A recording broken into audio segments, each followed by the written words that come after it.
طيب عبد الله، انا بسألك ليش حبيت التمثيل؟ ليش؟ موهبة من الله. موهبة. يعني مثلا ليش ما حبيت انت الحين موهبتك انك مذيع. حبيت المذيع. خصوصا اخي الشقيق، يعني احبه اكثر واحد من اخواني. رضوان.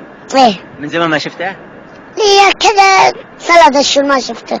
طيب الحين يمكن يشوفك، وش تحب تقول له؟ والله احب اقول له ينتبه على دراسته. ويكون يصلي. ما شعيق على الضرب. ما شعيق على الضرب ولو انا بين احبه صراحة، يعني احبه الصراحة. ما تتضاربوا مع بعض؟ لا والله، ما ارحم. تلعب تايكوندو وجمباز وكرة قدم؟ تبغاني افعل لك حركة الحين؟ يلا اقفزك رهانك. يلا. لا بس مضارباتك كثيرة انت ولا لا؟ لا مش كثيرة. احيانا. من الاشخاص اللي تضربهم؟ انت اول واحد. عارف انك نجم ولا لا؟ ما بنفتخرش بنفسي، ما نش عارف. شوف في شباب كثير يناظرونك هنا الحين ويصورون، وش تحب تقول لهم؟ والله أنا أحب أقول لهم كل خير، السلام عليكم، وروحوا ناموا أحسن لهم.